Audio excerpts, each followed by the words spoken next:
नमस्कार बच्चों। आज के इस वीडियो में हम लोग वेक्टर के कुछ क्वेश्चन लेंगे और स्टेप बाय स्टेप बहुत सारे क्वेश्चन पढ़ेंगे। जो रेगुलर देख रहे हैं उनको बहुत अच्छा फ़ायदा होने वाला है। तो देखिए ज़रा, इसमें हमने कुछ क्वेश्चन आप लोगों के सामने रखे हुए हैं। कह रहे हैं कि write the definition of equal vector, समान सदिश की परिभाषा उदाहरण सहित लिखिए।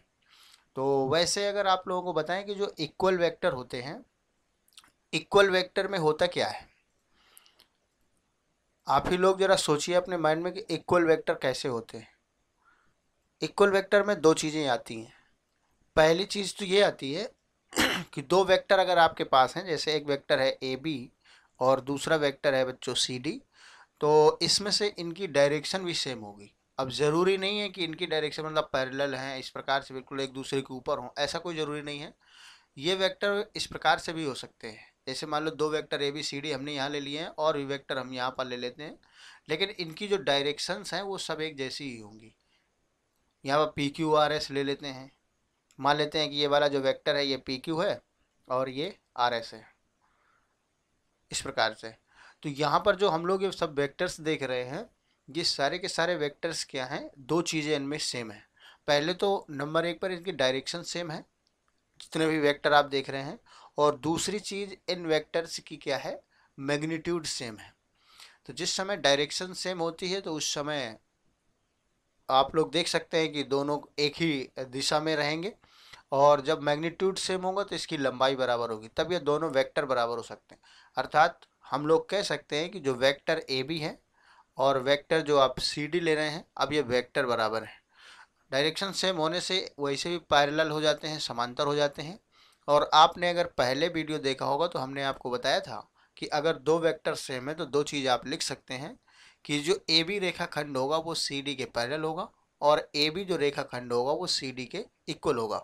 बच्चों, वेक्टर में ये कॉन्सेप्ट बहुत इंपॉर्टेंट साबित होगा, आप इस बात को नोट करके रख लीजिएगा। तो ये इक्वल वेक्टर की डेफिनेशन है, हमने अलग से इसको एक वीडियो में बताया हुआ है, आप चाहें तो उसको देख सकते हैं। देखिए जरा, इसमें से जो आप लोगों को दे रहा है दूसरा जो क्वेश्चन है, उसमें से बोल रहा है ऐसे सदिश का नाम बताइए जिसका परिमाण कितना हो, 1 हो। तो आप ही लोग बताइए जरा, ऐसा सदिश जो है जिसका परिमाण 1 होता है उसको आप लोग क्या बोलते हैं? इसमें से यूनिट वेक्टर उसको बोला जाता है। यूनिट वेक्टर के समय जब आप लोगों को बताया गया था, एकक सदिश जो होता है, उसमें बहुत बढ़िया से हमने इसका कॉन्सेप्ट बताया हुआ है, आप चाहें तो उसको देख सकते हैं। फिर भी हम थोड़ा थोड़ा इसमें रिव्यू दे देते हैं।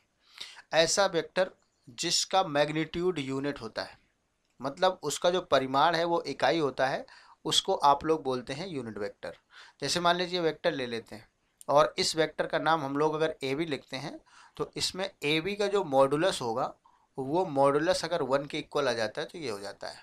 और आप लोगों को ये भी बताया था कि एक इम्पॉर्टेंट चीज़ और होता है कि थ्री डायमेंशन ज्योमेट्री में हम लोग एक चीज़ यूज करेंगे। जैसे मान लें कि 3D का एक स्ट्रक्चर है, इसमें ये इस एक्सिस को हम लोग एक्स एक्सिस लेंगे और ये वाई एक्सिस है और ये जेड एक्सिस है। तो इसमें से एक्स एक्सिस की डायरेक्शन में जो यूनिट वेक्टर होता है उसको आई कैप से, और वाई एक्सिस की डायरेक्शन जो होता है वाई एक्सिस की डायरेक्शन में, तो उसको हम लोग जे कैप से, और जेड एक्सिस की डायरेक्शन में के कैप से यूनिट वेक्टर को रिप्रेजेंट करना बताया था। वैसे कोई भी वेक्टर है, जैसे ये वेक्टर है, तो उसको अगर यूनिट वेक्टर लिखना है उसी का, तो उसको ए कैप से लिखा जाता है। अगर हम लोग यहाँ पर ए बी यूज कर रहे हैं तो इसको हम लोग यूनिट वेक्टर अगर है ये, तो उसको ए बी कैप से रिप्रेजेंट करेंगे। ये इसका एक तरीका होता है।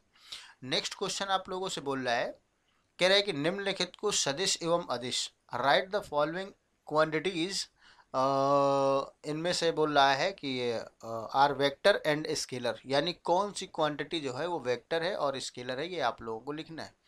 जिसमें से कुछ दे रहा है, आप लोग देख जाइए। पहला कह रहा है कि बड़ा घूर्ण है, यानी टार्क जिसको कहते हैं।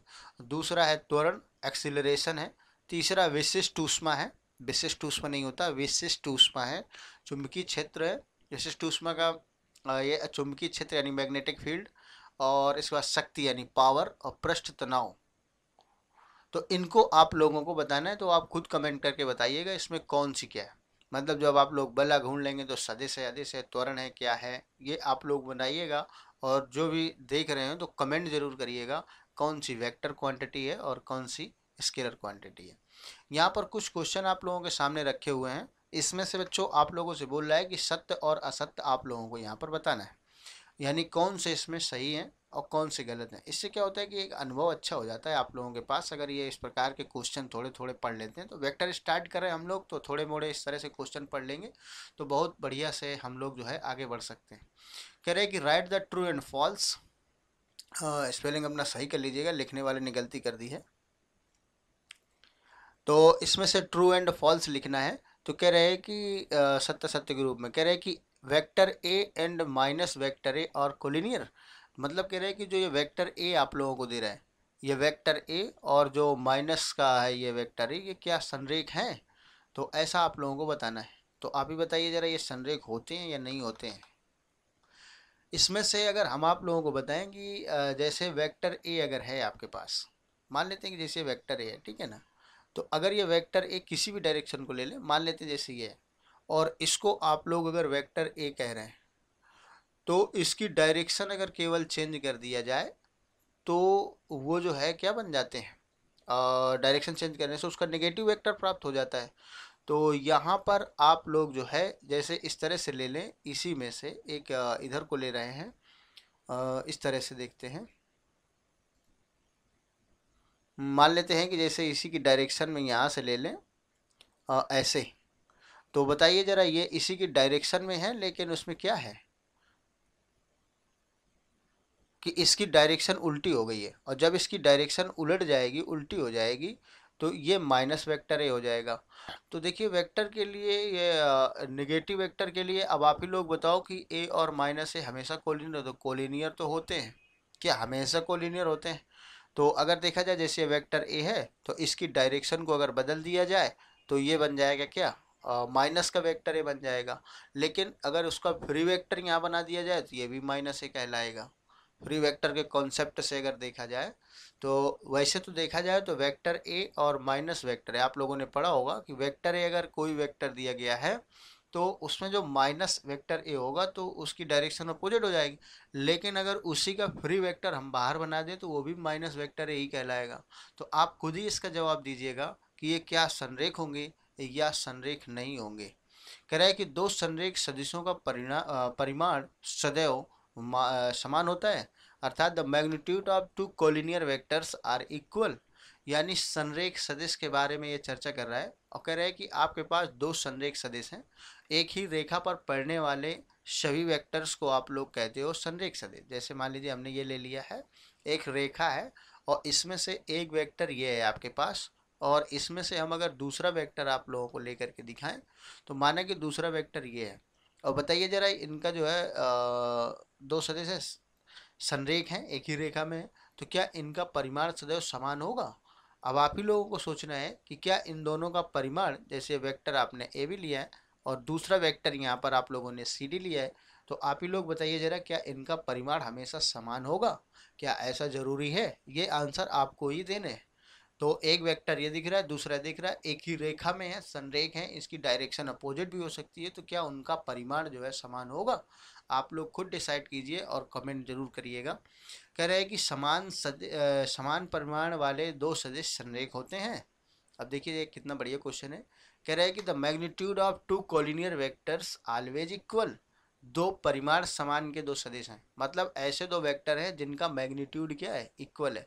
एक वेक्टर हम इधर पर ले लेते हैं और दूसरा वेक्टर हम जो है यहाँ पर ले लेते हैं। देखिए दूसरा वेक्टर हमारे पास मान लीजिए कि ये वाला है, ऐसे है, और ये दोनों वेक्टर हैं। इस वेक्टर को अगर हम लोग कहें वेक्टर ए है और इस वेक्टर को कहें वेक्टर बी है, और हमें तो केवल मैग्नीट्यूड देखना है, तो वेक्टर ए का मैग्नीट्यूड बराबर है वेक्टर बी के मैग्नीट्यूड, डायरेक्शन से कोई मतलब नहीं। तो क्या ये संरेख होंगे हमेशा?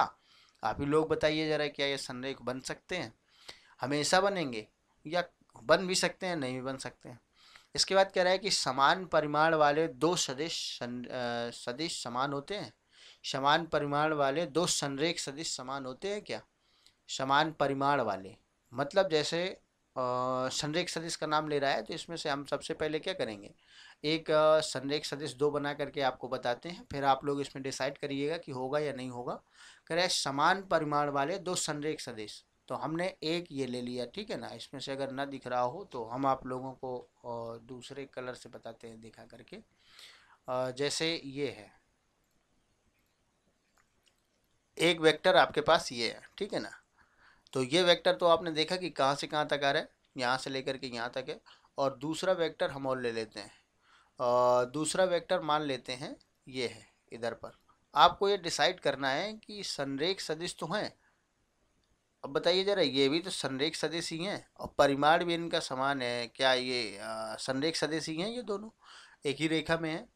तो अब बताइए जरा, ये जो है परिमाण समान है क्या इनका हमेशा? ये वेक्टर ए है, ये वेक्टर बी है, ठीक है ना।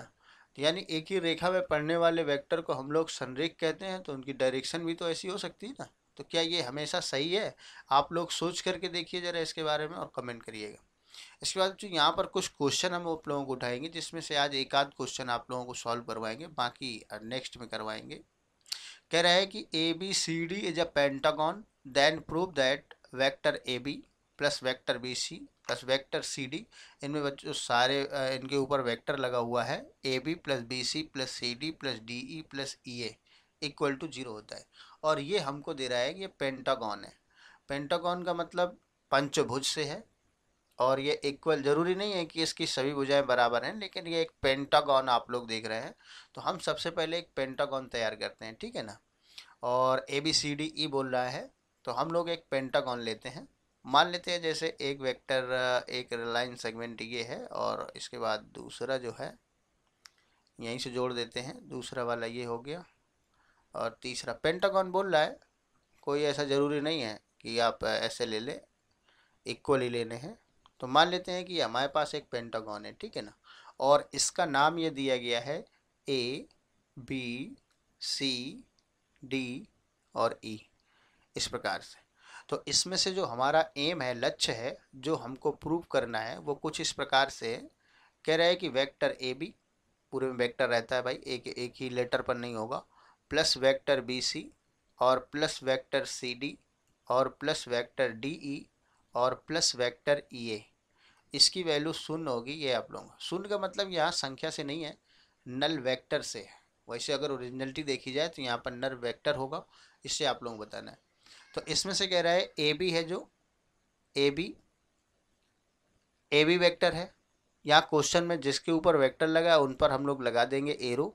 और बी सी वेक्टर भी लेना है, सी डी वेक्टर भी लेना है, और डी ई वेक्टर भी लेना है, और ई ए वेक्टर भी लेना है।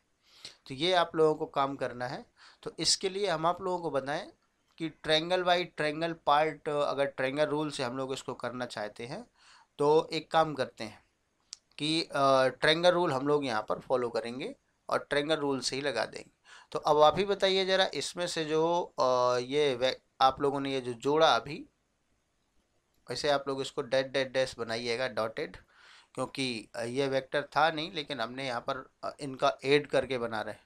तो यहाँ पर ए बी और सी डी जो है, इनको पास में रख दिया जाए। जैसे ये ए बी है और सी डी है, तो इन दोनों वेक्टर्स को पास में रखेंगे तो vector A B plus vector C D है। और इसके बाद फिर आप लोग देख रहे हैं कि जो बचेगा उनको हम लोग लिख देंगे आगे, तो vector B C plus vector D E और प्लस वेक्टर ई ए, ठीक है ना। ये आ जाएगा, लेफ्ट हैंड साइड माना कि ले लिया है। और ए बी और बी सी अगर जुड़ेगा तो क्या देगा आप लोगों को, ये देगा वेक्टर ए सी और प्लस इसके बाद जो है इसमें से सी डी वेक्टर, सॉरी इसमें से एक काम करना है कि हमने ए बी और बी सी की जगह सी डी रख रखा है। तो इसमें से क्या करेंगे आप लोग, इसको थोड़ा सा हटा देते हैं, 1 मिनट, इस तरह से। हाँ, अब सॉल्यूशन स्टार्ट करते हैं। देखिए ज़रा, हमें लेना है ए बी और बी सी। तो जब हम लोग ए बी और बी सी लेंगे तो उस समय देखिए क्या होगा, ये सी डी नहीं लेना है, बी सी लेना था। तो ये जाएगा वेक्टर ए बी और प्लस वेक्टर बी सी और प्लस वेक्टर सी डी, और उसके बाद जाएगा प्लस वेक्टर डी ई और प्लस वेक्टर ई ए, इस प्रकार से आ जाएगा। तो इसमें वेक्टर ए बी और बी सी दोनों को अगर ऐड करेंगे तो हम लोगों को क्या मिलेगा, ये मिलेगा वेक्टर ए सी मिलेगा, क्योंकि ट्रायंगल रूल से आप जानते हैं कि जुड़ जाएंगे तो ये वेक्टर ए सी मिल जाएगा। अब इसके बाद फिर आगे जो भी लिखा हुआ उसको हम लोग लिख देंगे, वेक्टर सी डी है, वेक्टर डी ई है और वेक्टर है ई ए, इस प्रकार से। अब इसके बाद आप लोगों को यहाँ पर एक काम और करना है कि जैसे आप लोगों को इतना मिलता है तो आप फिर देखिए हम यहाँ पर ट्रायंगल रूल अप्लाई कर सकते हैं। अर्थात ये जो ट्रायंगल है ए सी डी में ए सी और सी डी को अगर ऐड करेंगे तो हमें ए डी मिल जाएगा। तो ए सी और सी डी को पास पास में रखेंगे। तो ये जो ए सी है, ए सी प्लस सी डी, इनको हम लोग पास पास में रखते हैं। और इसके बाद ये हो जाएगा डी ई और प्लस ई ए। अच्छा, आप लोगों को ऐसा लग रहा होगा कि जैसे यहाँ से बी और बी ये जो है ये बी है और ये बी है, अगर ये सेम जैसे दिख रहा है तो ए सी बचेगा बाकी हट जाएगा। ऐसे यहाँ पर जैसे सी है तो इसमें ए डी बचेगा बाकी हट जाएगा। लेकिन डायग्राम भी देखते रहेंगे तो हर एक क्वेश्चन हम लोगों से क्लियर होगा, नहीं तो फिर यहाँ पर कभी कभी प्रॉब्लम आ जाती है, इसलिए डायग्राम देखना भी जरूरी है। 1 मिनट, ये डी ई है, फिर से गड़बड़ी हो जाएगी तो ये हो जाएगा डी ई वैक्टर और इसके बाद हो जाएगा प्लस ई ए वैक्टर। ई ए वैक्टर है। अब यहाँ पर देखिए जरा ए डी, अब ट्रायंगल ए डी देख लीजिए, ये जो त्रिभुज दिया है हम लोगों को ए डी और ये ई है, तो ए डी त्रिभुज में अगर ए डी प्लस डी यू को जोड़ेंगे तो ई ए प्राप्त होगा। तो मतलब इन दोनों को अगर ऐड किया जाए तो हम लोगों को मिल जाएगा A E, sorry E A D plus D A, ये बराबर ए ई प्राप्त होगा, सॉरी। तो ये ए ई अगर आप लोगों को मिलता है तो ए ई वैक्टर प्लस ई ए वैक्टर। अब यहाँ पर आपको पता है कि इसके पहले जब आप लोगों को हमने विपरीत सदिश पढ़ाया था, वहाँ पर आप लोगों को बताया गया था कि ए ई को हम लोग माइनस का ई ए लिख सकते हैं। तो माइनस ई ए वैक्टर प्लस ई ए वैक्टर, ये दोनों अगर देखा जाए तो ये कैंसिल होकर के नल वैक्टर दे देगा, इस तरह से ये हो जाएगा। तो आज के वीडियो में इतना ही। बाकी नेक्स्ट वीडियो में आप लोगों से बहुत सारे क्वेश्चन के बारे में डिस्कशन करेंगे, जिसमें से कुछ ये क्वेश्चन है जो ये बहुत इंपॉर्टेंट क्वेश्चन है, ये जो 2 क्वेश्चन ले रहे हैं इसमें बहुत अच्छे और इम्पॉर्टेंट ये दोनों क्वेश्चन हैं, ठीक है ना। नेक्स्ट वीडियो में मिलते हैं, जब तक आप लोग इसको जो है प्रैक्टिस करते रहिएगा। Thanks for watching.